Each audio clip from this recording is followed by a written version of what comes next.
तो दोनों डेटा मैंने कलेक्ट करा, उसको अच्छे से रिप्रेजेंट करा और उसके बाद दोनों डेटा को मैंने थोड़ा सा पढ़ा, समझा, उसके ऊपर काम करा। मानो 50 मार्क्स 5 बच्चों के, 60 मार्क्स 7 बच्चों के, 70 मार्क्स 8 बच्चों के। ये टैबुलर रिप्रेजेंटेशन ऑफ डेटा हो गया, जो हम लोग क्लास 8 में सीखा था। तो स्टैटिस्टिक्स का मोटा मोटा आपको बेसिकली मतलब समझ में आ गया होगा। डेटा को कलेक्ट करना, उसको रिप्रेजेंट करना और उसके बाद उसको इंटरप्रेट करना। इंटरप्रेट करने का मतलब उससे कुछ वैल्यूएबल इनसाइट्स निकालना। हाय हाय हाय हाय हाय हाय, क्या हाल चाल सभी के। Welcome welcome welcome everyone. आज इस वीडियो में हम लोग स्टैटिस्टिक्स आपकी क्लास 9th का जो एक बहुत ही आसान सा चैप्टर है। रीजन बीइंग, पहले इस चैप्टर में कुछ और भी चीजें हुआ करती थी, पर सीबीएसई ने भाई साहब सिलेबस डिलीट कर दिया, बहुत सारी चीजें हटा दी। अब क्यों हटा दी? क्योंकि सेम चीज क्लास 10th में भी पढ़ाई जाती है। तो उन्होंने सोचा कि बॉस क्यों ना क्लास 9th और क्लास 10th में जो कॉमन चीज है उसको क्लास 10th में ही रखते हैं, है ना। तो सीबीएसई के अकॉर्डिंग आज हम लोग क्लास 9th का आपका स्टैटिस्टिक्स पढ़ने वाले हैं वन शॉट में। इसके बाद आपको स्टैटिस्टिक्स पर कुछ और देखना नहीं पड़ेगा।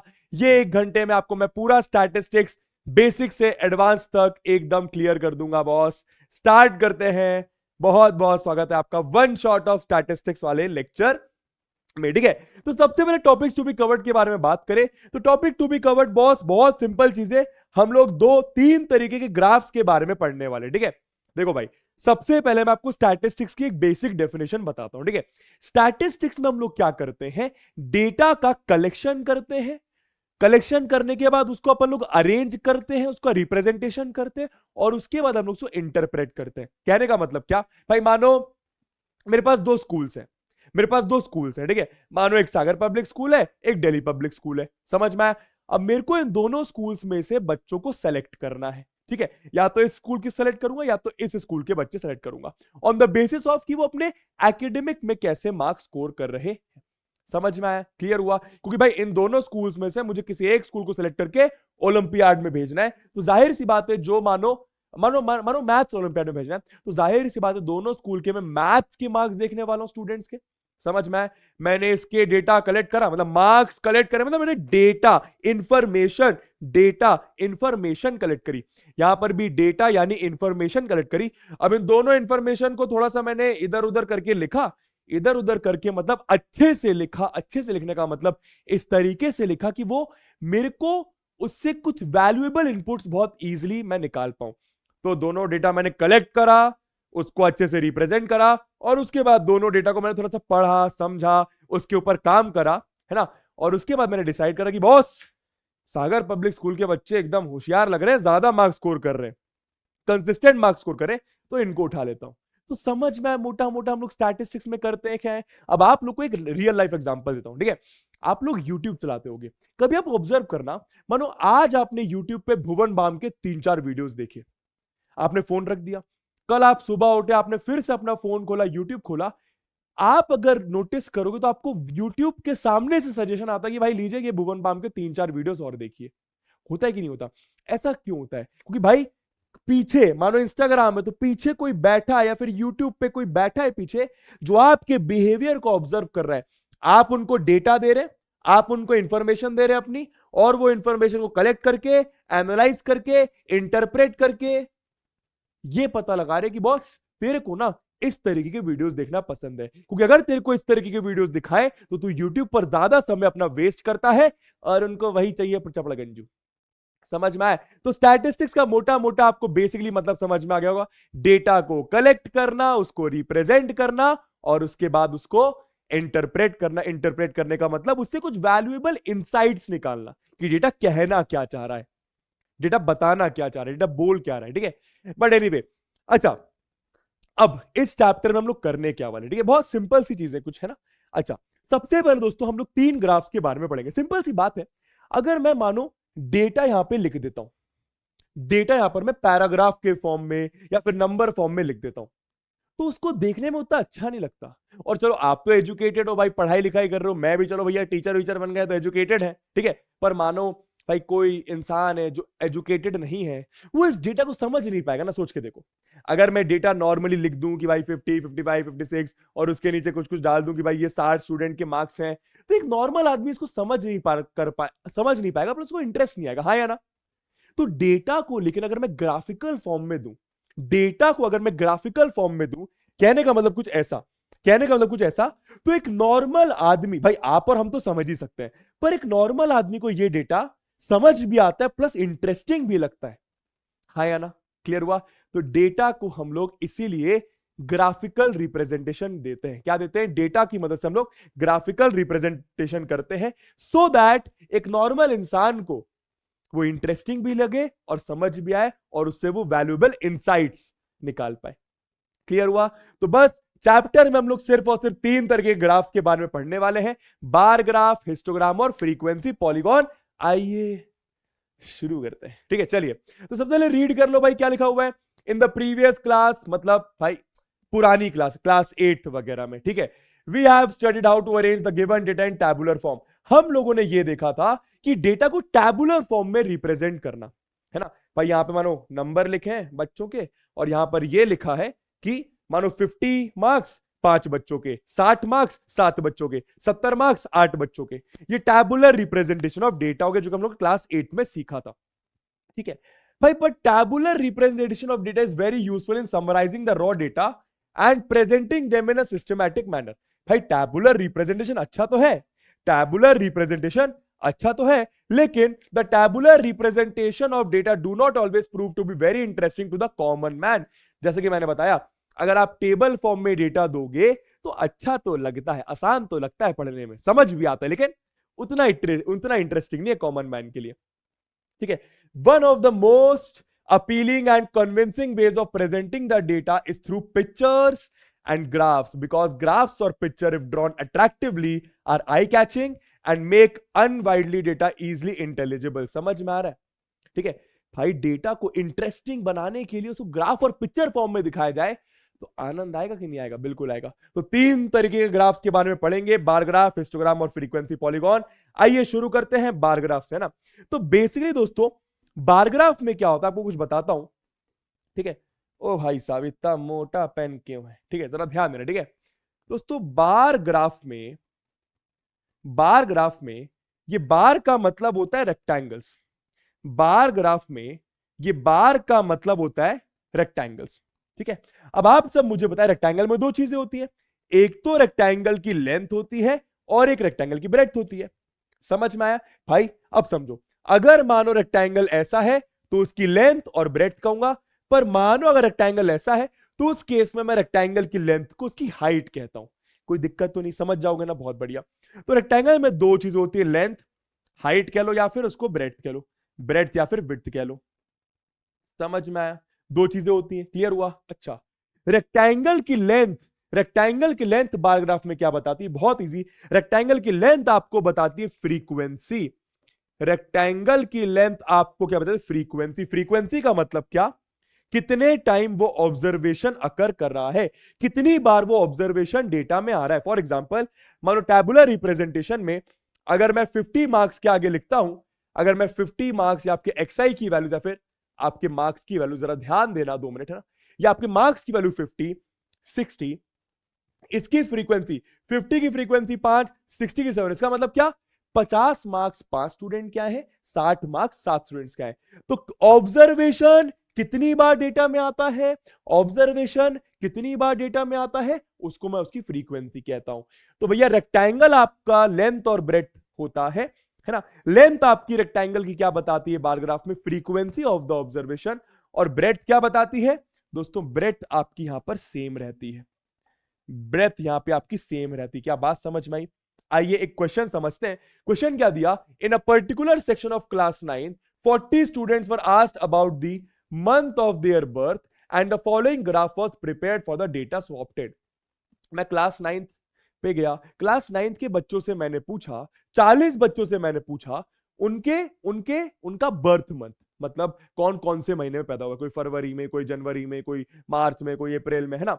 तो बस आपको डेटा समझ में आ रहा होगा, या आपकी हॉरिजॉन्टल एक्सिस या आपकी वर्टिकल एक्सिस, या आपकी लेटी हुई एक्सिस या आपकी खड़ी हुई एक्सिस, या आपकी हॉरिजॉन्टल एक्सिस या आपकी वर्टिकल एक्सिस। इसको आप एक्स एक्सिस वाई एक्सिस भी कह सकते हो, ठीक है? अच्छा, अब एक्स एक्सिस यानी हॉरिजॉन्टल एक्सिस में मैंने बर्थ मंथ प्लॉट करा है, 12 महीने होते हैं।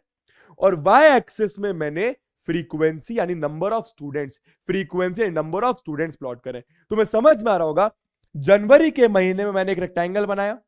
अगर आप ध्यान दो तो सारे के सारे रेक्टेंगल्स की ब्रेड्थ सेम है, सारे के सारे रेक्टेंगल की ब्रेड्थ सेम है, विड्थ सेम है, और सारे के सारे रेक्टेंगल एक दूसरे से बराबर दूरी पर है। ऐसा आपके बार ग्राफ के केस में होता है। रेक्टेंगल की हाइट, रेक्टेंगल की हाइट आपको क्या बता रही है? Frequency, number of students. तो जनवरी के महीने में दोस्तों हाइट कितनी दोस्तों? 3 है। फरवरी के महीने में हाइट 4 है। मार्च के महीने में हाइट 2 है। अप्रैल के महीने में हाइट 2 है। समझ में आ गया तुम्हें? अगर मैं तुमसे पूछूं अगस्त के महीने में कितने स्टूडेंट्स पैदा हुए हैं बॉस, तो अगस्त के महीने वाला रेक्टेंगल की हाइट देखो 6 स्टूडेंट्स। समझ में आ गया? बहुत इजी। बस तो बार ग्राफ, अच्छा बाय द वे आप इसको ऐसे ही बना सकते हो ना। इस ग्राफ में ऐसा नहीं है कि भाई, इस ग्राफ में जरूरी नहीं कि आप बर्थ मंथ इधर ही लिखो, आप बर्थ मंथ इधर, फ्रीक्वेंसी इधर भी लिख सकते हो, तो फिर डेटा आपका कुछ ऐसा बनता, बार ग्राफ आपका कुछ ऐसा बनता, और ऐसा भी बनाया जा सकता है, कोई दिक्कत की बात नहीं है। समझ में आ गया? अच्छा, अब क्वेश्चन क्या पूछा? How many students were born in the month of नवंबर।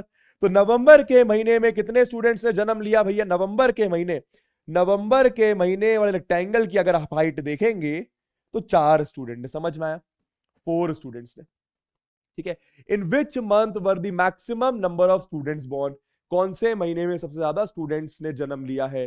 भाई रेक्टेंगल सबसे बड़ा, कौन से रेक्टेंगल की हाइट सबसे बड़ी? अगस्त वाले। तो कौन सा महीना आ गया बॉस? अगस्त का महीना।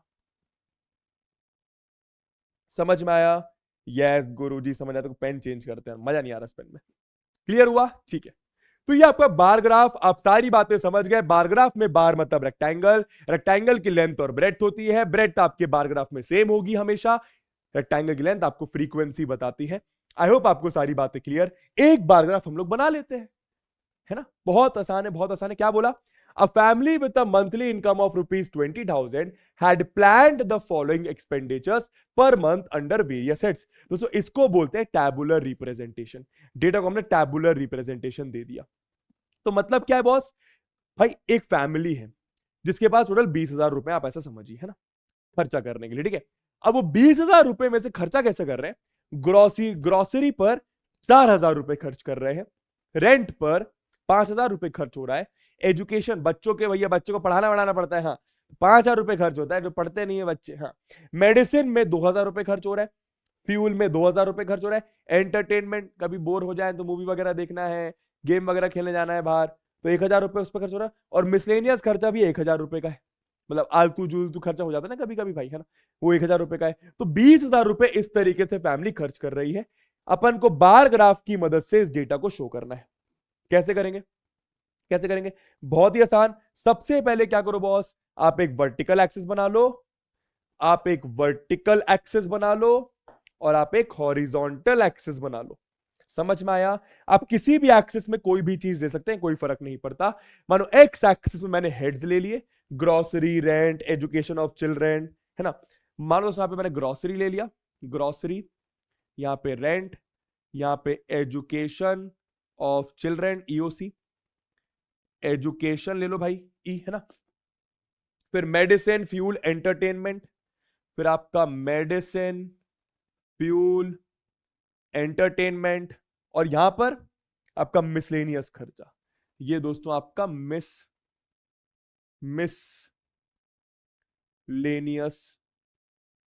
खर्चा, है ना। ये आपका काय था, काय का था भैया? ये आपका एंटरटेनमेंट का था। दिस वॉज फॉर एंटरटेनमेंट, है ना। ये पूरा पूरा दोस्तों आपको लिखना पड़ेगा, है ना। उसके बाद आपका फ्यूल, आप समझ गए, फ्यूल, मेडिसिन, है ना। ये दोस्तों आपका फ्यूल, ये आपका मेडिसिन, ये आपका मेरे ख्याल से एजुकेशन था, एजुकेशन, ये आपका मेरे ख्याल में रेंट था, और ये आपका मेरे ख्याल में ग्रोसरी था। ठीक है। अच्छा, अब यहां पर देखो फ्रीक्वेंसी आपकी 1 से लेके 5 तक है, तो आप ऐसा कर सकते हो कि बॉस एक एक यूनिट का गैप ले लो, 1 2 3 4 और ये 5। क्लियर है? बस अब रेक्टेंगल बना लो, बहुत इजी। तो ग्रोसरी का रेक्टेंगल, ग्रोसरी में खर्चा हो रहा है 4,000, बहुत बढ़िया। तो ग्रोसरी का रेक्टेंगल दोस्तों कुछ ऐसा जाएगा, ये 4,000 का। समझ गए बॉस? क्लियर है? क्लियर है ना। अब इसको दोस्तों मैंने कॉपी कर लिया, ठीक है, इसको मैं कॉपी कर रहा हूं, तुम्हें समझ में लगा ऐसा क्यों कर रहा हूं, ठीक है, बहुत बढ़िया। रैंडमली तुम समझ गए होगे यार, नहीं? हाँ गुरुजी समझ गए, इतना इजी तो है, क्या डिफिकल्ट है इसमें, ठीक है ना, बहुत ज्यादा आसान है। अब बस रेक्टेंगल की आप हाइट चेंज कर दीजिए, है ना, 5000 5000 2000 2000, बहुत बढ़िया। तो ये दोस्तों आपका 5000 खिंच रहा है, ठीक है, ये आपका 5000 खिंच रहा है, ये आपका 2000 है, ये आपका 2000 है, जरा देख लीजिएगा, है ना, हल्का फुल्का अगर कुछ हल्की सी मिस्टेक हो तो उसको आप इग्नोर करें, है ना। ये आपका दोस्तों 1000 है, दिस इज योर 1000, ये आपका 1000, ठीक है, और ये भी आपका 1000, दिस इज ऑल्सो 1000, ठीक है। इसको आप थोड़ा सा ऐसे रख लें, इसको आप ऐसे, इक्वल स्पेसिंग होनी चाहिए, इक्वल स्पेसिंग होनी मांगता है बॉस, मिसलेनियस से जरा कर लो, ठीक है, क्लियर है, समझ में आ गया? हाँ गुरुजी समझ में तो आ गया, समझ में आ रहा है ना, थोड़ा सा इक्वल स्पेसिंग होनी चाहिए रेक्टेंगल्स के बीच में, उसका थोड़ा सा ध्यान आपको रखना पड़ेगा। ये ऐसे कर लो, ये ऐसे कर लो, और इन दोनों को थोड़ा सा मैं इधर खिसका देता हूं, एक सेकेंड, आप ऐसे खिसक जाएं, थैंक यू सो मच, ठीक है। बना लेंगे तो भाई सब लोग ग्राफ्स, है ना। एक्स एक्सिस पर क्या प्लॉट करा बॉस, मैंने एक्स एक्सिस पर और वाई एक्सिस पर, फटाफट इसको मैं लिख लेता हूं। तो एक्स एक्सिस पर मेरे हेड्स हैं जहां पर मैं खर्चा कर रहा हूं, और वाई एक्सिस पर क्या है बॉस, मनी या फिर expenditure, expenditure in thousands, in thousands, easy, समझ में आ गया, ये आपका बार ग्राफ बन गया ना। चलिए मूविंग ऑन, हिस्टोग्राम, हिस्टोग्राम भी दोस्तों बार ग्राफ की तरह होता है, पर इंपॉर्टेंट चीज यहां पर क्या आपको सिखाता हूं, ठीक है। अब जैसे ही आपका डेटा है दोस्तों, इसको अपन लोग बोलते हैं कंटिन्यूअस फ्रीक्वेंसी डिस्ट्रीब्यूशन, क्या बोलते हैं, कंटिन्यूअस फ्रीक्वेंसी डिस्ट्रीब्यूशन, है ना। और कंटिन्यूअस में क्या होता है दोस्तों, क्लास इंटरवल्स होते हैं। क्लास इंटरवल्स का मतलब शायद आपको पता होगा, नहीं पता तो ज्यादा डिटेल में नहीं जाऊंगा, ऊपर ऊपर से एक बार बताता हूं, ठीक है। क्लास इंटरवल में क्या होता है, ये आपकी लोअर लिमिट होती है, या आपकी अपर लिमिट, है ना। ये वाले क्लास इंटरवल का मतलब क्या होता है भाई, ये आपको वेट्स दिए स्टूडेंट्स के, है ना। तो 30.5 से 35.5 केजी के बीच में 9 स्टूडेंट्स हैं। पर यहां पर दोस्तों कंटिन्यूअस फ्रीक्वेंसी डिस्ट्रीब्यूशन दो तरीके के होते हैं, एक होता है इंक्लूसिव, एक होता है एक्सक्लूसिव। क्या बोला मैंने, एक होता है इंक्लूसिव, एक होता है एक्सक्लूसिव। एक बार आपको दिखा देता हूं, है ना, ये बता ही देता हूं, इंपॉर्टेंट है। कंटिन्यूअस स्लैश ग्रुप्ड, इसको ग्रुप्ड बोलते हैं, continuous slash grouped frequency distribution, frequency distribution, ठीक है। ये दो तरीके के होते हैं, ज्यादा डिटेल में नहीं जाऊंगा, एक बार देखिए मैं क्या कहना चाह रहा हूं, है ना। एक होता है आपका एक्सक्लूसिव, एक होता है आपका एक्सक्लूसिव, और एक होता है आपका इंक्लूसिव, है ना। एक आपका होता है, एक आपका होता है एक्सक्लूसिव, और एक आपका होता है इंक्लूसिव, ठीक है। क्या होते हैं बॉस एक्सक्लूसिव इंक्लूसिव, सिखाता हूं, ठीक है, जरा ध्यान देना। मानो मैंने लिखा 10 से 20, 20 से 30, 30 से 40, 40 से 50। इसकी फ्रीक्वेंसी लिख दूंगा 5, मानो इसकी 6, मानो इसकी 4, और मानो इसकी 2, ठीक है। यहां पर देखना तुम्हें डिफरेंस समझ में आएगा। मानो यहां पे मैंने कहा 10 से 19, 20 से 29, 30 से 39, और 40 से 49, ठीक है। एक दो चीजों का सबसे पहले मतलब समझे, ठीक है। इसको मैं बोलता हूं लोअर लिमिट, इसको बोलता हूं लोअर लिमिट, इसको बोलता हूं लोअर लिमिट, इसको बोलता हूं अपर लिमिट, इसको बोलता हूं अपर लिमिट, ठीक है। ये आपके क्लास इंटरवल्स है ना। तो दो चीज समझो, पहली चीज क्लास मार्क क्या होता है, अभी आपको आगे काम आएगा फ्रीक्वेंसी पॉलीगॉन में। क्लास मार्क होता है upper limit plus lower limit divided by 2, इसको आप नोट कर लो, upper limit plus lower limit divided by 2। और क्लास साइज, और क्लास मार्क को मिड वैल्यूज भी कहते हैं, क्लास मार्क को mid value of the class interval भी कहते हैं। क्लास साइज स्मॉल h से रिप्रेजेंट करते हैं, इसकी वैल्यू होती है upper limit minus lower limit, ठीक है। क्या मतलब है अभी सीखो, ठीक है। मानो मैंने आपसे पूछा इस क्लास इंटरवल का क्लास मार्क बताओ, इस क्लास इंटरवल का क्लास मार्क बताओ, यानी मिड वैल्यूज बताओ। तो अपर लिमिट प्लस लोअर लिमिट 30/2 15, तो इसका क्लास मार्क हो गया 15। इसका क्या होगा, अपर limit plus lower limit 95, sorry 90/2 45, तो इसका क्लास मार्क आपका समझ गया तुम लोग क्या हो जाएगा, 45 है ना। ठीक है, क्लास साइज क्या होता है, मानो इस क्लास इंटरवल का मैं तुमसे क्लास साइज पूछ रहा हूं, तो क्लास साइज होगा upper limit minus lower limit, 40 minus 30 आपका 10 आ गया। यहां पर क्लास साइज क्या होगा, upper limit minus lower limit 9 आ जाएगा।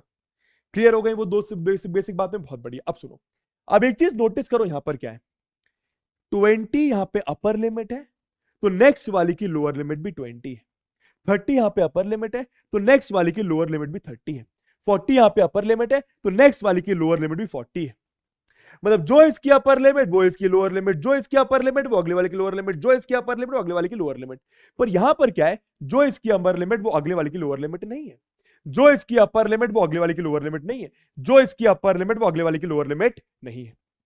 ठीक है, डिफरेंस बस ये होता है, डिफरेंस बस ये होता है कि भाई 20 यहां पर भी आ रहा है, 20 यहां पर भी आ रहा है। मानो ये मार्क्स है स्टूडेंट्स के, तो किसी स्टूडेंट के अगर 20 मार्क्स आए होंगे, किसी स्टूडेंट के अगर 20 मार्क्स आए होंगे, उसको मैं ऊपर गिनूंगा या नीचे गिनूंगा, उसको आप लोग दोस्तों नीचे गिनेंगे। ऑलवेज याद रखिए, एक्सक्लूसिव में आप अपर लिमिट को एक्सक्लूड करते हैं, एक्सक्लूसिव में आप अपर लिमिट को एक्सक्लूड करते मतलब इंक्लूड नहीं करते, और इंक्लूसिव में आप दोनों ही लिमिट्स को इंक्लूड कर लेते हैं। मतलब किसी बच्चे के अगर 20 मार्क्स आए हैं तो उसको आप इधर इंक्लूड करोगे, किसी बच्चे के 29 मार्क्स आए हैं उसको आप इधर इंक्लूड करोगे, किसी बच्चे के 20 से 29 के बीच में आए हैं उसको भी आप इधर इंक्लूड करोगे।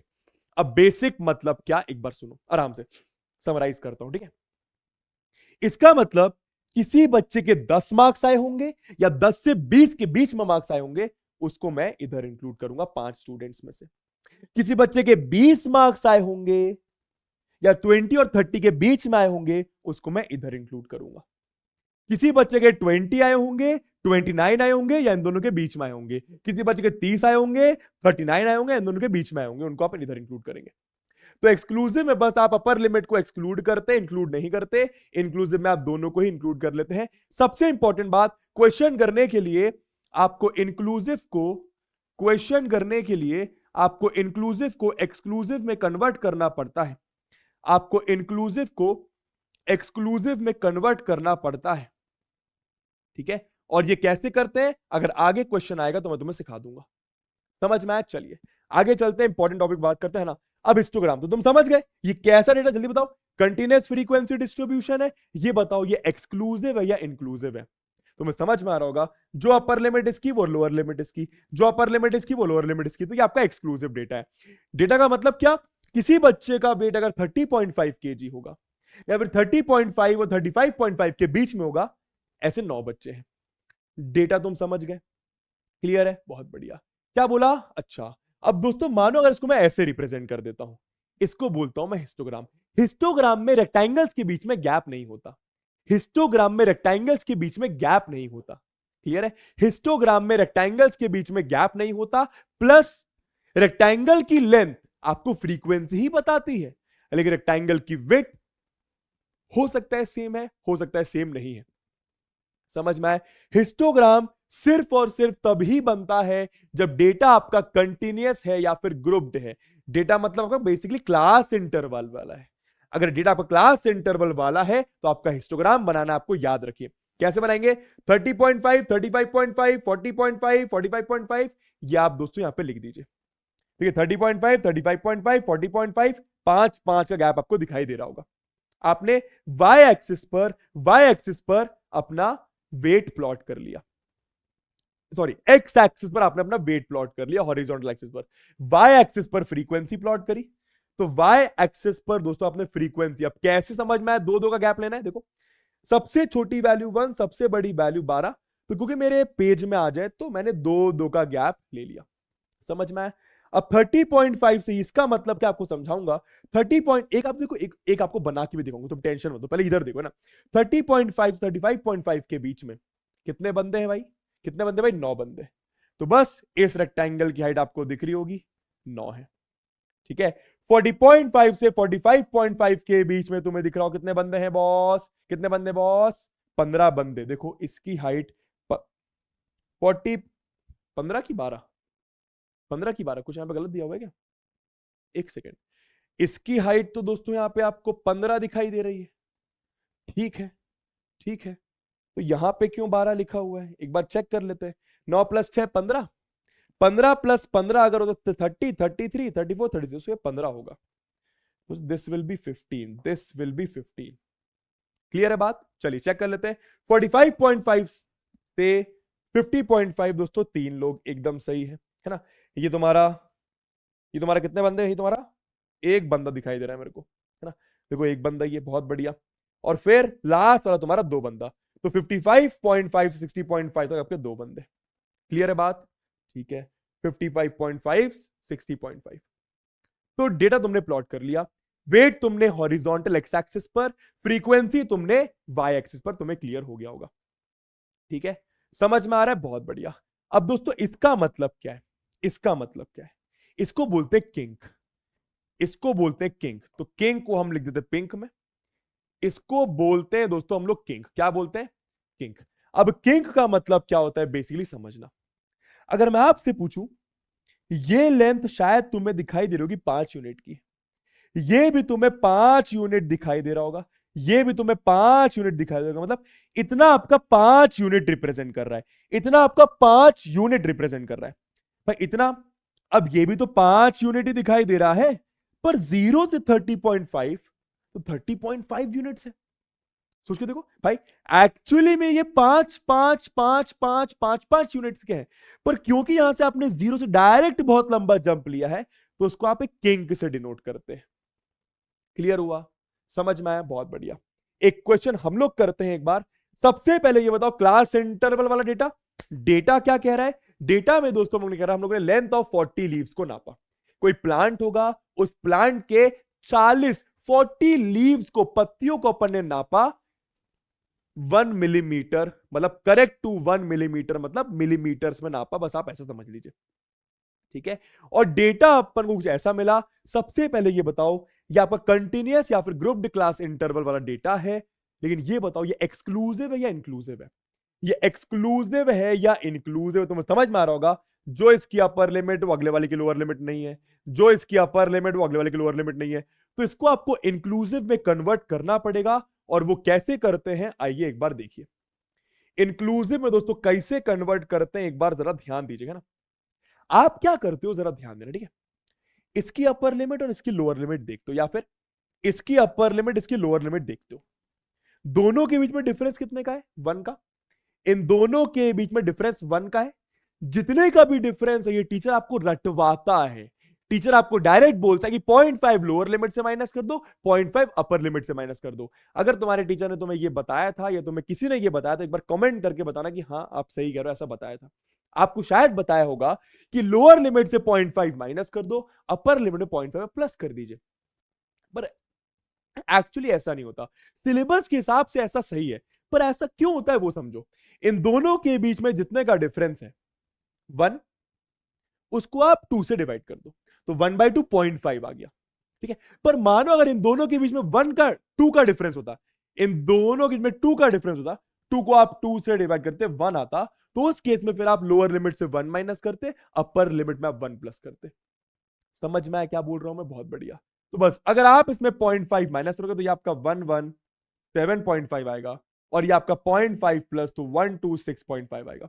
ये 0.5 माइनस तो 126.5, ये 0.5 प्लस तो 135.5, ये 0.5 माइनस तो 135.5, ये 0.5 प्लस तो 144.5, ये 0.5 माइनस तो 144.5, ये 0.5 प्लस तो 135.5, ये 0.5 माइनस तो 153.5, ये आपका 162.5, ये आपका 162.5, और ये आपका 171.5, ये आपका 171.5, ये आपका 180.5। तो अब क्या हुआ दोस्तों, डेटा आपका चेंज हो गया एक्सक्लूसिव में। देखो ना, जो इसकी अपर लिमिट वो इसकी लोअर लिमिट, जो इसकी अपर लिमिट वो इसकी लोअर लिमिट, जो upper limit lower limit, upper limit lower limit, upper limit, समझ गए होगे। फ्रीक्वेंसी वही रहेगी, 3 लीव्स हैं, इन दोनों के बीच में मतलब ऐसी लीव्स जिनका लेंथ 117.5 मीटर है या फिर इन दोनों के बीच में है, ऐसी आपकी 3 लीव्स हैं। तो डेटा तुम्हें समझ में आ रहा होगा। 3, 5, 9, 12, 5, 4, 2। सही है। 1, 2, 3, 4, 5, 6, 7। 1, 2, 3, 4, 5, 6, 7। बहुत बढ़िया। हिस्टोग्राम बनाना दोस्तों, हिस्टोग्राम बनाना है दोस्तों। बनाए जरा, कैसे बनाएंगे? सबसे पहले वही चीज आपने करी, वाई एक्सेस और एक्स एक्सिस, है ना। अब फटाफट आपने अपने एक्स एक्सिस में, फटाफट आपने अपने एक्स एक्सिस में याद रखिए, एक्स एक्सिस हिस्टोग्राम में आप हमेशा अपना आप ऑब्जर्वेशंस प्लॉट करते हैं। आप हमेशा अपने क्लास इंटरवल यानी आपका डेटा ऑब्जर्वेशन प्लॉट करते हैं। हिस्टोग्राम में आपको हमेशा ये चीज याद है, ठीक है। तो कहां से स्टार्ट हो रहा है बॉस? ये आपका स्टार्ट हो रहा है 117.5 से 126.5। तो काफी लंबा गैप होगा जीरो से, तो किंक से डिनोट कर दिया। समझ में आया? यहां पर तुम पहले लिख दो 117.5, ठीक है। फिर क्या? 126.5, 117.5। फिर आपका ये दोस्तों मानो यहां पे 126.5। फिर आपका दोस्तों आप मेरे ख्याल से 135.5 आएगा, देख लो 135.5, है ना। फिर आपका दोस्तों यहां पे, फिर आपका यहां पे 144.5, थोड़ा सा और गैप देते, 144.5। फिर आपका दोस्तों यहां पे 153.5। फिर आपका ये 162.5। फिर आपका ये 171.5। फिर आपका 180.5। सही है, सही है, बहुत बढ़िया। इतना ही प्लॉट करना था, इतना ही प्लॉट करना था, है ना। अब यहां पे देखो वाई एक्सिस में फ्रीक्वेंसी, तो सबसे छोटी वैल्यू 2 है, सबसे बड़ी आपकी 12 है, तो 2 2 का गैप ले लेता हूं, है ना।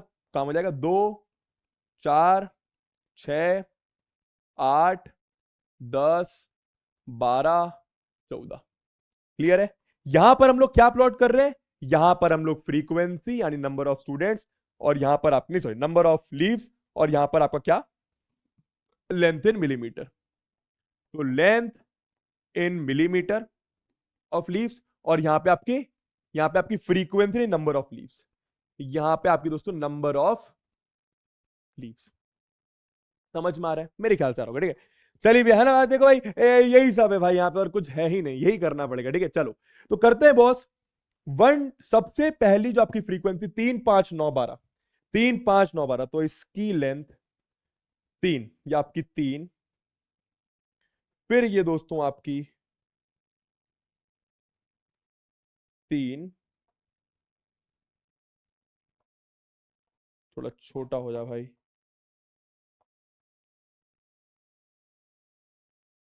ठीक है। 3, 5, 3, 5,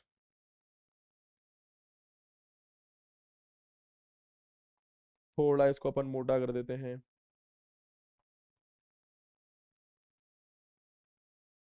ठीक है। 3, 5, 9, ये दोस्तों आपका 9 हो जाएगा, ये आपका 9 हो जाएगा, 9 कहीं ऐसा आएगा, 9, 3, 5, 9, 12, क्या? 12, तो ये दोस्तों आपका हो गया 12। सही है। हल्का फुल्का इधर उधर तो मैनेज कर, 3, 5, 9, 12, 3, 5, 9, 12, 5, 4, 2, 5, 4, 2, तो ये आपका 5, फिर ये आपका 4, फिर ये आपका 4, 4, 4, 4, कुछ ऐसा आ जाएगा, 4 और 2, ये आपका 2 आ जाएगा, ठीक है। तो ये आपका दोस्तों बन गया हिस्टोग्राम। और हिस्टोग्राम आपको बनाना आना चाहिए, क्योंकि हिस्टोग्राम आएगा तब जाके आपको फ्रीक्वेंसी पॉलीगॉन आएगा। क्लियर है बात? मेरे ख्याल से क्लियर होगी, बहुत आसान चीज है ना। अब जैसे ये क्या पूछा क्वेश्चन में भाई, आपको देखो class interval include sorry exclusive वाला डेटा दिया हुआ है। आपसे पूछा है how many lamps have life time of more than 700 hours. ऐसे कितने लैम्प्स होंगे जिनकी लाइफ स्पैन, बेसिकली डेटा क्या दिया हुआ है भाई, 400 नियॉन लैम्प्स है, 400 नियॉन लैम्प्स है, उनकी आपको लाइफ टाइम देखिए वो कब तक चलते हैं, है ना। तो 300 घंटे या फिर 300 और 400 घंटों के बीच में 14 लैम्प्स है। तो डेटा तुम समझ गए। 700 या फिर 700 घंटे या फिर 700 से 800 घंटे के बीच में 74 लैम्प्स है। आपसे पूछा how many lamps have life time of more than 700 hours, कितने नियॉन लैम्प्स ऐसे हैं जिनका लाइफ स्पैन जिसका लाइफ स्पैन 700 घंटे से ज्यादा है। तो 700 घंटे से ज्यादा मतलब 700 से 1000 कितने हैं ये, इनको प्लस कर लो, प्लस कर लो।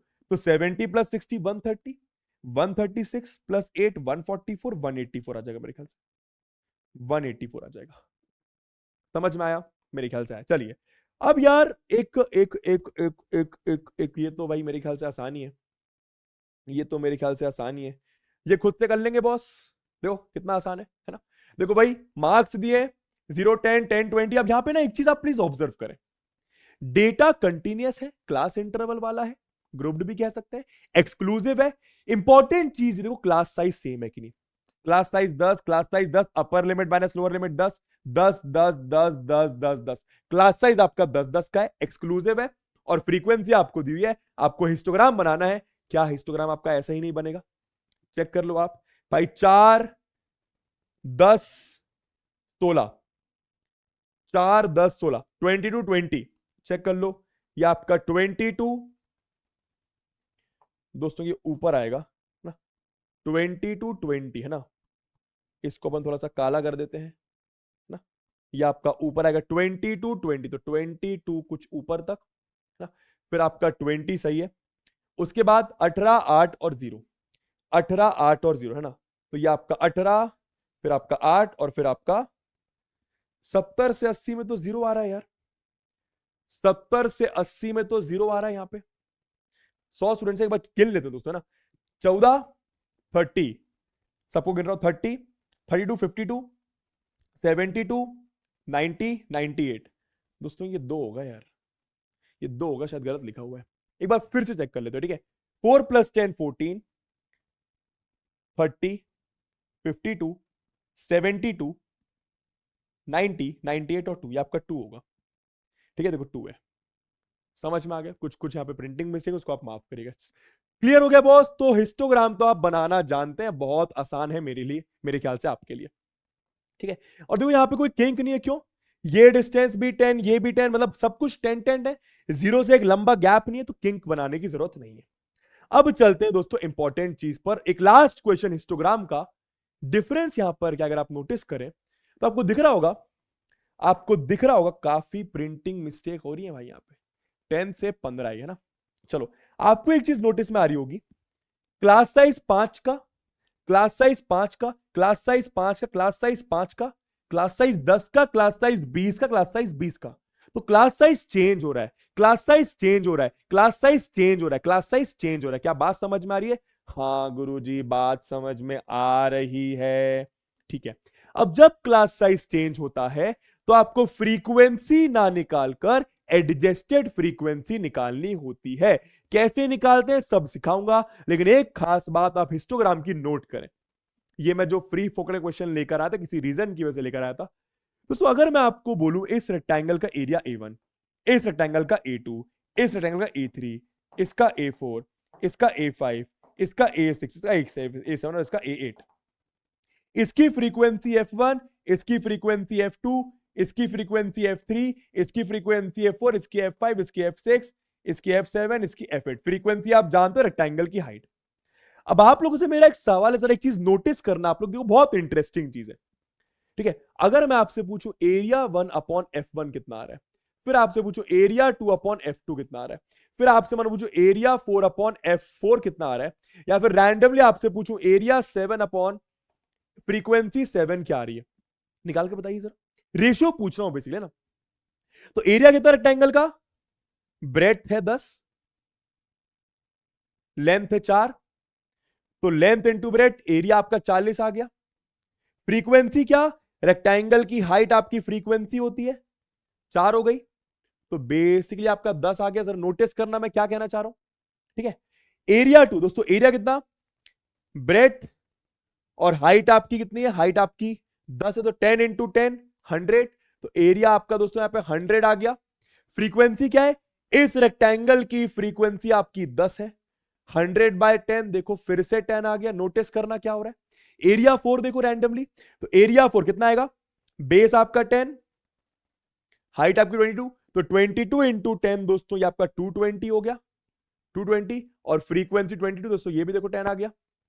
एरिया 7 देखो, एरिया 7 तो ब्रेड्थ आपकी 10 by breadth, length into breadth होता है ना, लेंथ आपकी 8, तो 8 10 जा 80, ये आपका 80 आ रहा है, ठीक है। और हाइट कितनी है, हाइट आपकी मेरे ख्याल से 8 है, तो 80 बाई 8 ये भी दोस्तों आपका 10 आ गया।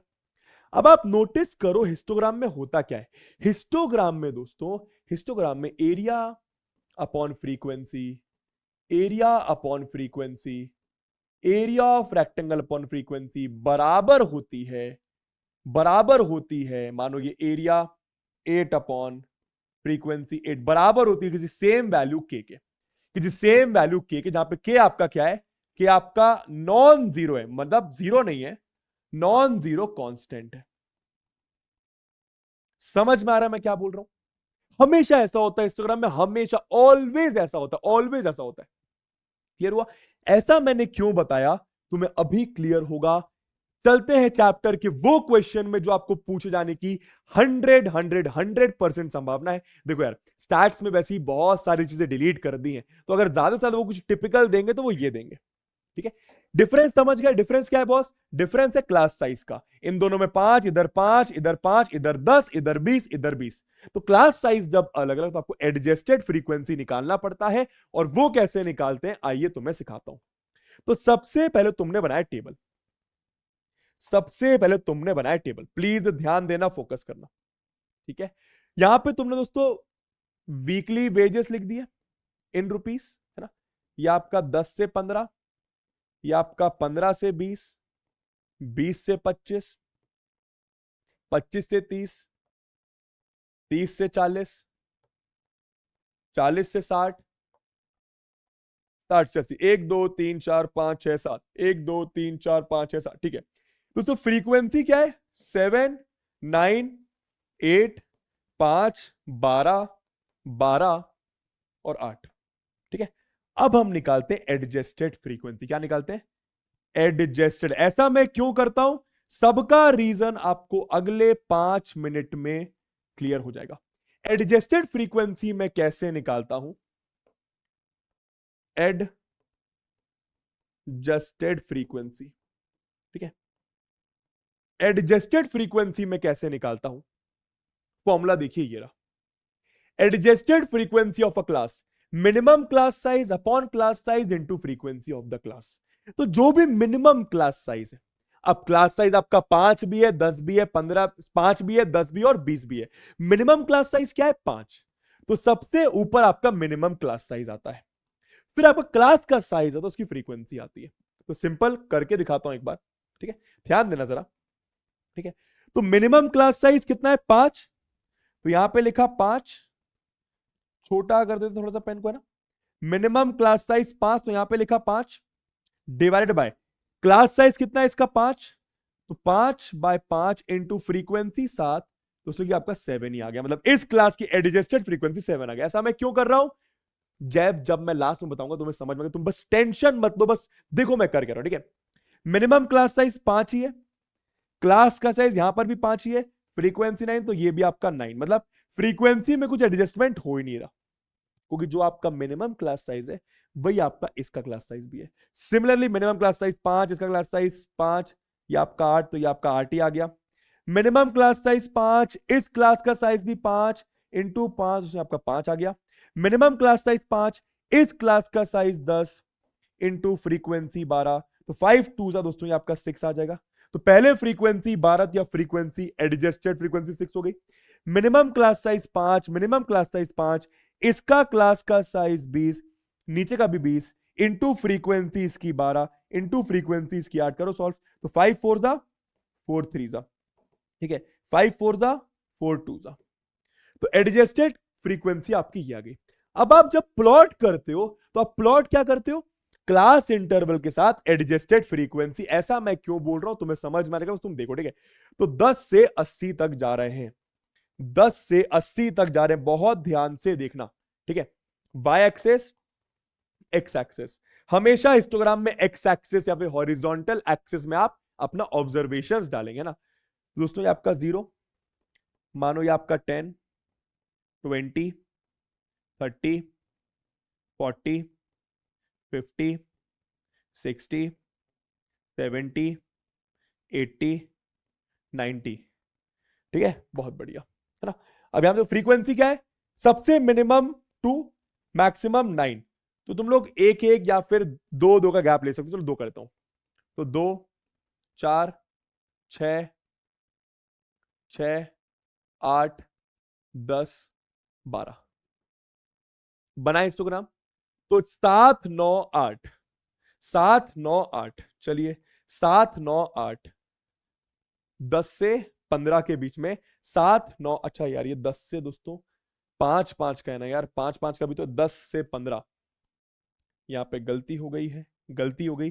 15 भी तो है जाने मन, तो यहाँ पे 15, फिर 20, फिर 25, फिर 30, फिर 35, फिर 40, फिर 45, फिर 50, फिर 55, फिर 60, फिर 65, फिर 70, फिर ये आपका 75, और ये फिर आपका 80, है ना। तो 10 से 15 की फ्रीक्वेंसी 7, 9, 8, 7, 9, 8, तो इसकी फ्रीक्वेंसी आपकी 7। तो यहां पर अपन बना रहा है दोस्तों 7। बन जा भाई, बन जा भाई, अब अच्छे से बन जा भाई। चलो ठीक है, देखते हैं अभी 7। तो ये आपका 7 आ गया, सही है, 7 आ गया है आपका, ठीक है, क्लियर, बहुत बढ़िया, 7। फिर 15 से 20 की फ्रीक्वेंसी 9, 15 से 20 की फ्रीक्वेंसी एडजस्टेड फ्रीक्वेंसी 9, तो 15 से 20 की दोस्तों आपकी 9 आ गई, क्लियर। 15 से 20 की आपकी 9 आ गई। करो करो प्लॉट करो, फिर बताऊंगा क्यों कर रहा हूं मैं। 20 से 25 की एडजस्टेड फ्रीक्वेंसी 8, 20 से 25 की एडजस्टेड फ्रीक्वेंसी आपकी 8 आ गई, ठीक है। 25 से 30 की आपकी 5 है, 25 से 30 की आपकी 5 है, तो 25 से 30 आपका ये 5 हो गया, बहुत बढ़िया, है ना। फिर 30 से 40 आपका 6 है, 30 से 40, तो 30 से 40 ये, 30 से 40 आपका 6। और याद करो मैंने आपको एक बात बताई थी, हिस्टोग्राम में जरूरी नहीं है कि ब्रेड्थ रेक्टेंगल की सेम हो, इसकी इन चारों से अलग है। 40 से 60 3 है, 40 से 60 भाई साहब, 40 से 60 3 है, तो 40 से 60 आपको दोस्तों ये 3 आ गया, सही है, बहुत बढ़िया। फिर 60 से 80 आपकी एडजस्टेड फ्रीक्वेंसी 2, तो 60 से 80 आपकी एडजस्टेड फ्रीक्वेंसी ये 2 आ रही है, क्लियर, क्लियर क्लियर गुरुजी, समझ में आ गया।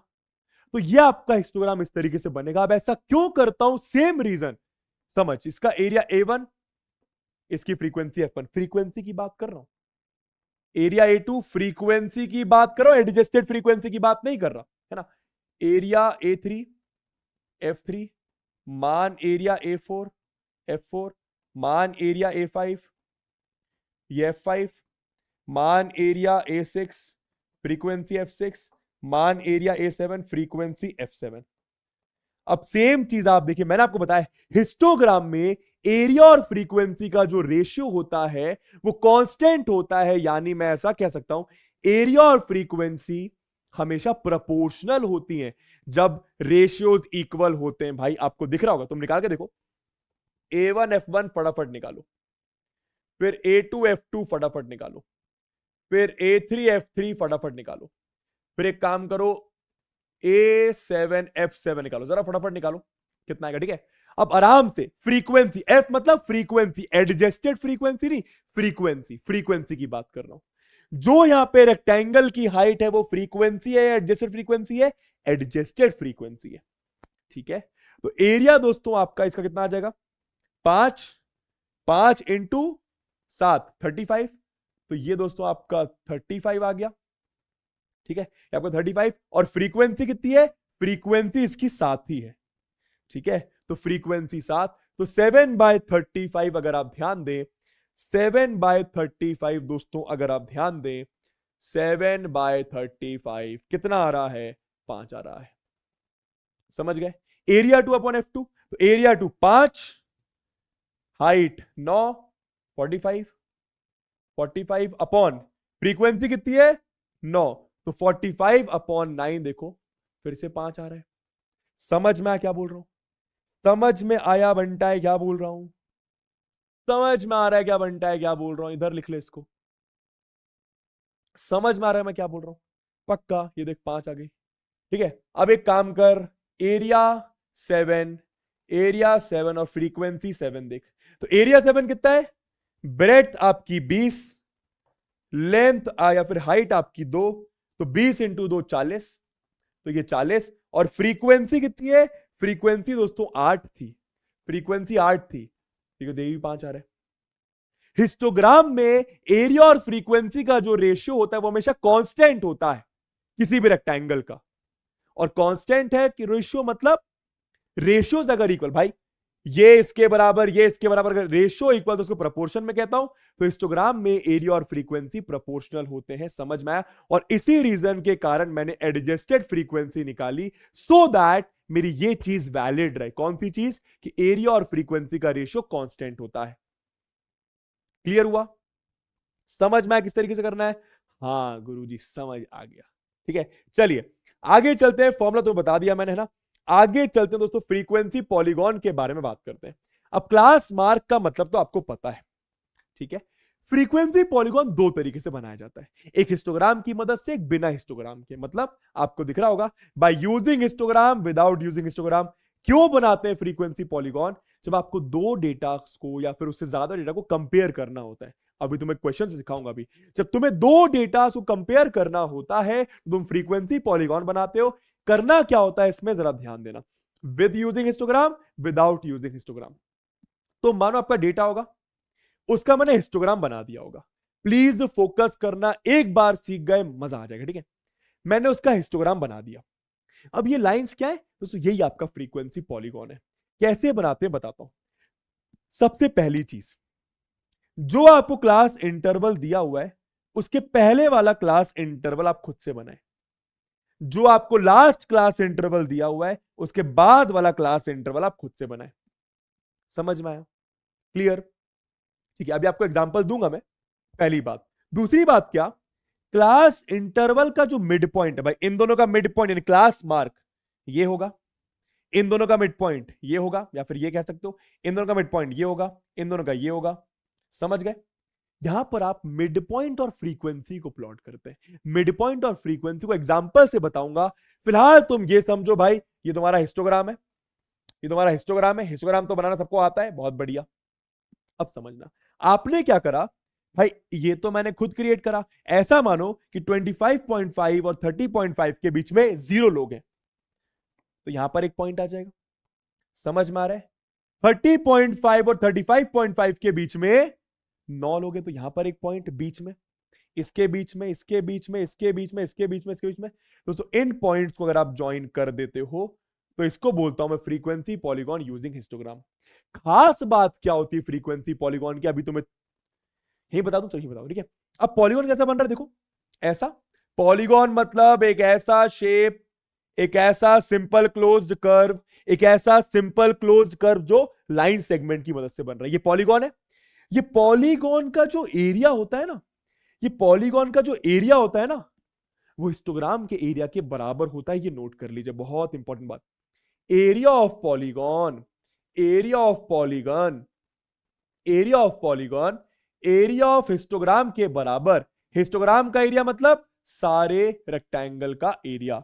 हिस्टोग्राम का एरिया मतलब सारे रेक्टेंगल का एरिया। समझ में आया? हिस्टोग्राम का एरिया मतलब सारे रेक्टेंगल का एरिया। ठीक है, ये वाला प्लस ये जितने भी रेक्टेंगल है उनका एरिया प्लस करो, वो हमेशा आपके पॉलीगॉन के एरिया के बराबर आएगा। तो ये आपके हिस्टोग्राम की मदद से आपने फ्रीक्वेंसी पॉलीगॉन बनाया। अब मानो आपको क्वेश्चन ऐसा दिया हुआ है, ठीक है, एक हम खुद से बना के देखते हैं। क्या बोला क्वेश्चन में बॉस? डेटा आपको दिया हुआ है, कंटिन्यूअस डेटा है, एक्सक्लूसिव डेटा है। क्या बोला?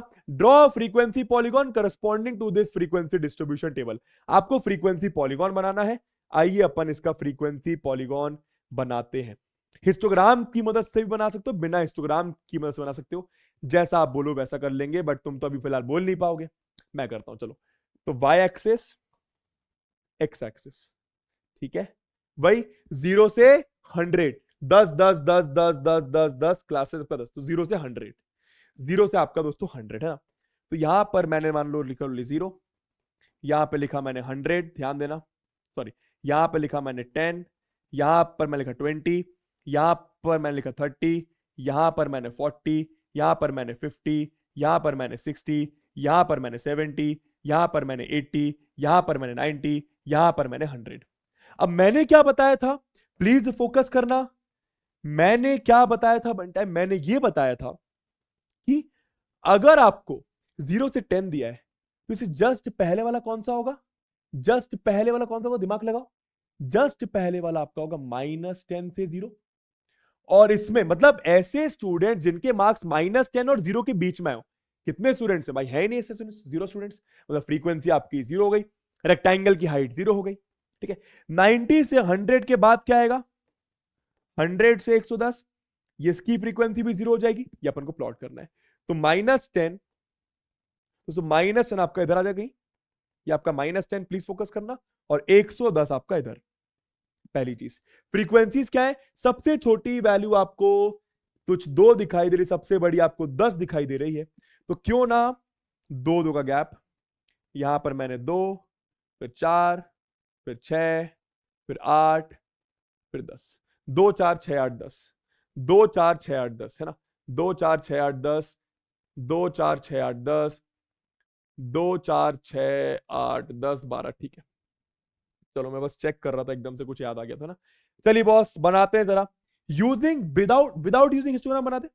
विदाउट यूजिंग हिस्टोग्राम कैसे करा जाता है, बहुत इजी, देखो विदाउट यूजिंग हिस्टोग्राम में क्या करता हूं, मिड वैल्यूज लेता हूं। दोस्तों इनकी मिड वैल्यू क्या है, इनकी मिड वैल्यू देखो ना, इनकी मिड वैल्यू आपकी -5, इसकी मिड वैल्यू, इसकी mid value 5। Class mark mid value कितनी होगी, क्लास मार्क, इसकी मिड वैल्यू आपकी 15, फिर ये आपकी 25, 35, 45, 55, 65, 75, 85, 95 और 105। अब आप क्या करते हो, इनको प्लॉट करते हो। -5 की फ्रीक्वेंसी 0, -5 की फ्रीक्वेंसी 0, तो -5 की फ्रीक्वेंसी 0 मतलब -5,0 इधर आ जाएगा, -5,0। सही बात है, देखते जाओ बस, है ना। फिर 5,5, 5,5 समझ पा रहे हो, तो 5,5, 5 इन दोनों के बीच में होगा, 5 इन दोनों के बीच में 5,5, 5,5 आपका इधर आ जाएगा। सही है, बहुत बढ़िया, है ना। फिर 15,10, क्लास मार्क और फ्रीक्वेंसी आप प्लॉट करते हैं, 15,10, 15,10 आपका इधर आ जाएगा, ठीक है। फिर 25,4 है ना, 25,4, तो 25,4, 25,4 दोस्तों आपका इधर आ जाएगा, 25,4, ठीक है। फिर 35,6, 35, बीच वाली 35, 35,6 इधर आ जाएगा, सही है। फिर आपका 45,7, आराम आराम से, तो 45, 45, 45, 45,7 इधर आ जाएगा, सही है। ये आपका 45,7, ठीक है। फिर क्या 55,3, तो 55 इन दोनों के बीच में 55, ये 55,3, तो बहुत ज्यादा इजी यहां पर आ जाएगा। समझ में आ रहा है क्या कर रहा हूं, बहुत बढ़िया। फिर क्या, फिर क्या, फिर आपका 65,2, 65,2, तो 65,2 कहीं इधर पे आ जाएगा, ठीक है। फिर आपका 75,2, फिर आपका 75,2 ये सेम है। फिर आपका 85,3, तो 85,3 कहीं यहां पर आ जाएगा, सही है। फिर आपका 95,9, तो 95,9, 95,9 कहीं यहां पर आ जाएगा, सही है। और 105, 105,0, तो ये आपका 105,0। अब बस अब क्या करना है, इनको आप ज्वाइन कर लीजिए इन पॉइंट्स को। तो आपने इसको ज्वाइन करा, फिर आपने इसको ज्वाइन करा, फिर आपने इसको ज्वाइन करा लाइन वाइज लाइन, फिर आपने इसको ज्वाइन करा, फिर आपने इसको ज्वाइन करा, फिर आपने इसको ज्वाइन करा, फिर आपने इसको ज्वाइन करा, फिर आपने इसको ज्वाइन करा, फिर आपने इसको ज्वाइन करा, फिर आपने इसको ज्वाइन करा। ठीक है, तो ये आपका फ्रीक्वेंसी पॉलीगॉन बन गया विदाउट यूजिंग ए हिस्टोग्राम। और हिस्टोग्राम बनता तो कैसा बनता, तुम्हें शायद समझ में आ गया होगा दोस्तों। यहां पे तो ऐसे प्लेन होता, यहां पे तो तुम्हारा ऐसा हो जाता, यहां पर तुम्हारा ऐसा हो जाता, यहां पर तुम्हारा ऐसा हो जाता, यहां पर तुम्हारा ऐसा, यहां पर तुम्हारा ऐसा। समझ पा रहे हो मैं क्या बोलना चाह रहा हूं? समझ पा रहे हो मैं क्या बोलना चाह रहा हूं? ये 45 है दोस्तों, है ना? ये थोड़ा सा करेक्ट करना, ये थोड़ा सा इधर कर लेते 45 ना। ठीक है, कुछ हल्का फुल्का मिस्टेक होगा इन टर्म्स ऑफ डायग्राम, तो उसको तुम लोग संभाल सकते हो ना। आपका 45, ठीक है, ये थोड़ा 50 के पास आ रहा है, तो यहाँ पे 55,3 होगा मेरे ख्याल से ना।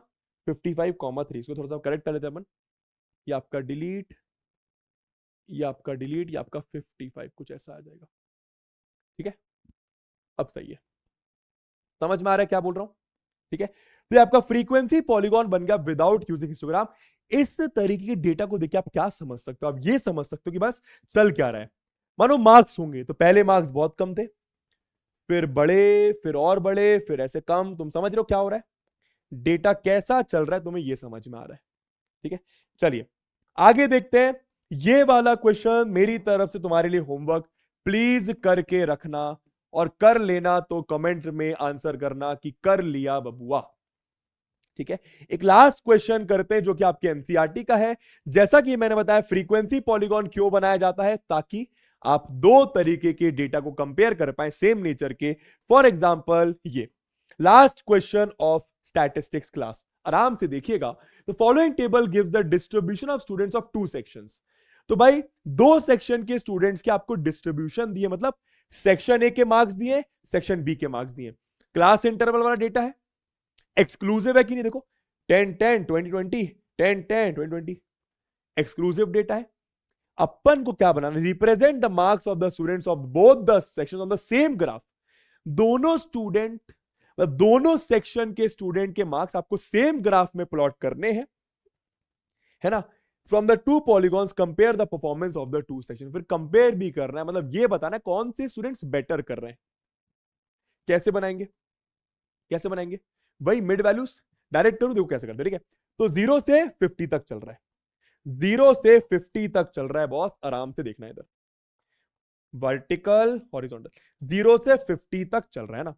तो आपका 0 10 20 30 40 50।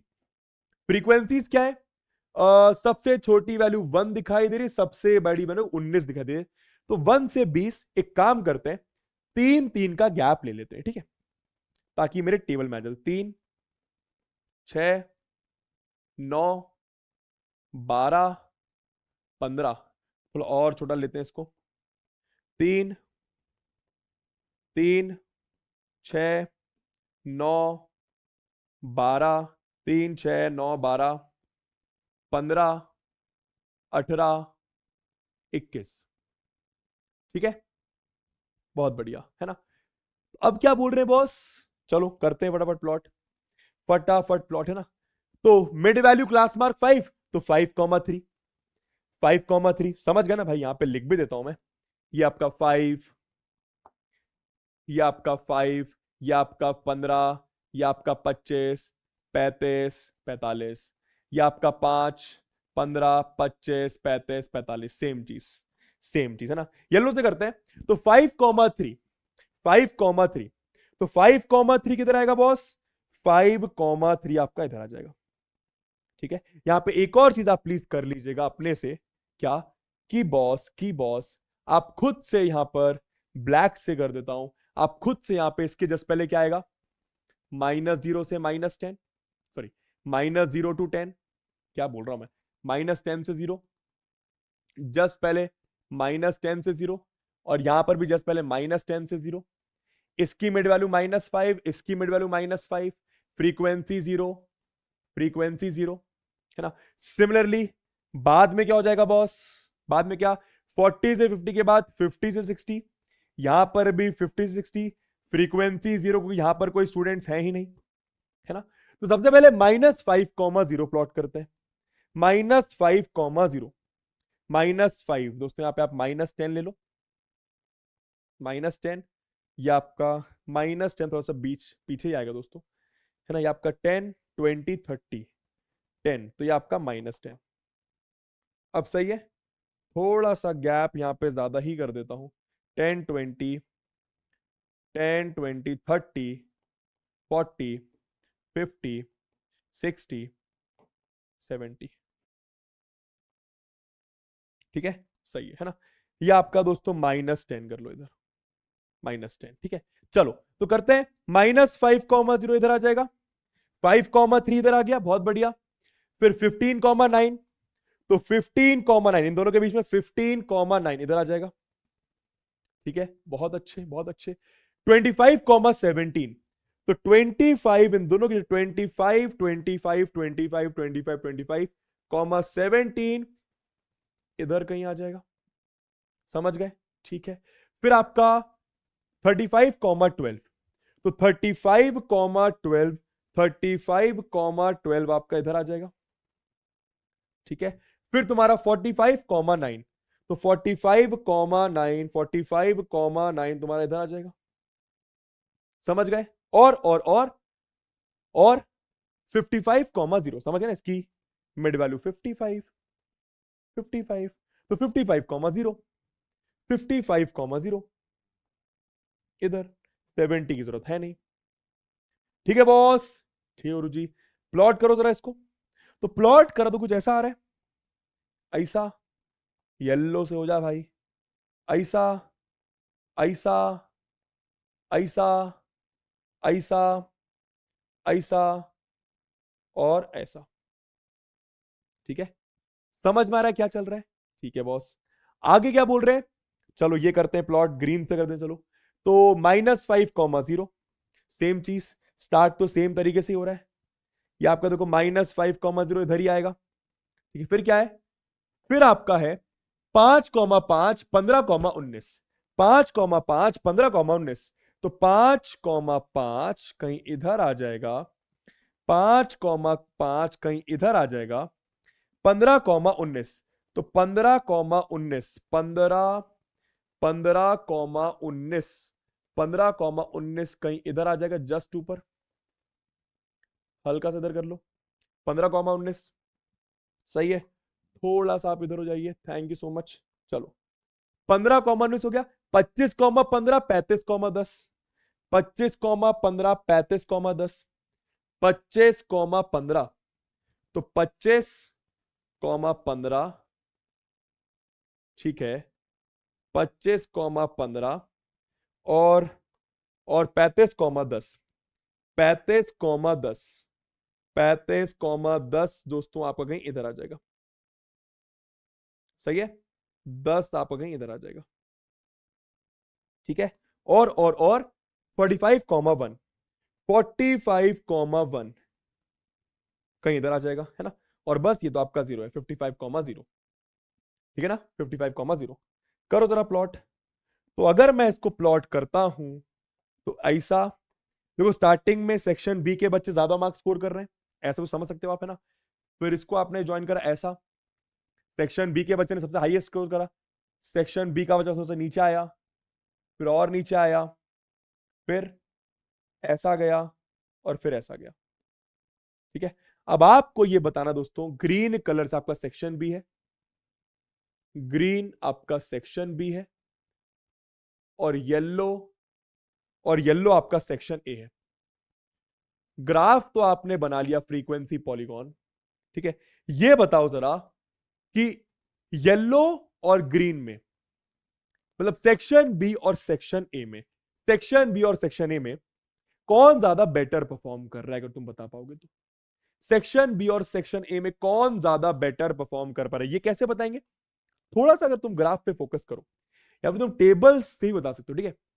यहां पे देखो, दो बच्चों के मार्क्स 3 और 9 थे, यहां पर एक के मार्क्स 5 एक के मार्क्स 1 था, तो मतलब इससे ज्यादा ही है, चलिए कम निकल गया, ठीक है। देख इधर देख, ये हल्का सा इससे ज्यादा, हल्का से ज्यादा, और ये से काफी ज्यादा, तो क्या समझ में आ रहा है, मतलब काफी क्लोज है मार्क्स, काफी क्लोज है मार्क्स, तभी तो कंपेयर कर रहे हैं, काफी क्लोज है मार्क्स, तभी तो कंपेयर कर रहे हैं, समझ में आ रहा है।